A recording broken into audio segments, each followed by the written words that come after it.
الليلة جمعة، هاتوا لي أسواق المجتمع اللي نعيشه ومجتمع كله اللي نعيشه، أين ذكر النبي بالمعنى الصحيح؟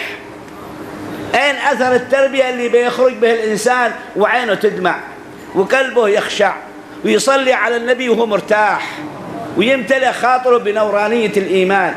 أين سيكون هذا؟ أليس هذا سؤال مهم للشعوب؟ أليس هذا مهم لطلبة المدارس والجامعات؟ ولا تدخلنا في شؤون الناس؟ ولا خرجنا عن الأدب؟ ولا ما عرفنا نتكلم كما يحتاج الإسلام والمسلمين؟ لا إله إلا الله. ماذا يحتاج له الناس؟ الأسواق اشتهرت وانتشرت وباب الشرك عادة بتتوسع، حتى قال النبي تكثر الأسواق ويقل الربح ويضرب الرجل في الآفاق فيعود بلا شيء. هكذا أخبر النبي.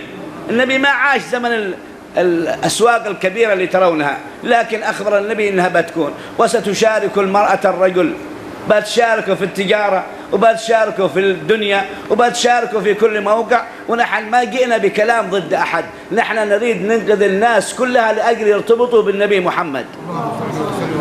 قال الأخلاء يومئذ بعضهم لبعض عدو، كلهم ليتصادقون ويتحابون على ما ترون وتسمعون. هؤلاء بينكشفوا يوم القيامة، ولا بيبقى إلا المحب الصادق، بيبقى الناصح المؤمن الذي ما يبيع ولا يشتري وعاده يجامل. لابد ما تجامل الخلق، تجامل الخلق لأجل تذكرهم بربهم.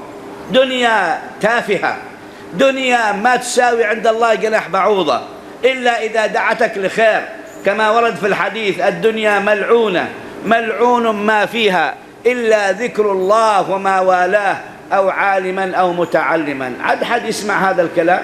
أنا الآن أقرأ وأسمع وأشهد جيل كامل يكره أن يسمع مثل هذا الكلام، أن تقول الدنيا ملعونة. طيب من الذي مدح الدنيا غير الشيطان؟ من مدح الدنيا غير الدجال؟ من اعتنى بالدنيا غير الفسقة في العالم من الكفار؟ ونحن ما قلنا اتركوها، لأن الله خاطبنا وخاطب قارون شيخ رجال الأموال، قال له أحسن كما أحسن الله إليك ولا تنسى نصيبك من الله. احنا لابد أن نأخذ نصيبنا من الدنيا. النبي لما دخل المدينة قال لهم بسم الله ابحثوا لكم عن أعمال، منهم من اشتغل بالزراعة، منهم من اشتغل بالتجارة، منهم من اشتغل بالصناعة، كل منهم اشتغل، ما حد جلس من غير عمل. لكن اسألوا هل هؤلاء الذين اشتغلوا بهذه الأعمال أدخلوا على دنياهم أو دخل على أعمالهم شيء من الشر الكافر؟ هل رضوا أن يدخل في تجارتهم أسلوب والعياذ بالله يدمر حلالهم يوقعهم والعياذ بالله في الشر؟ لا، أقاموا شرف المدينة على نمط التجارة التي دعا إليها الإسلام، حتى صار سيد الأمة بنفسه يدور في الأسواق، لأن اللي في الأسواق أصحابه وأتباعه.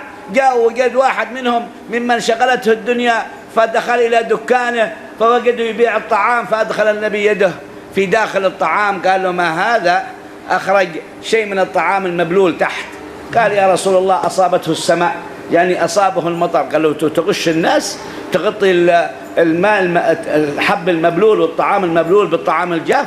قال أن الناس لن يشترون. قال النبي من غشنا فليس منا. الله أكبر.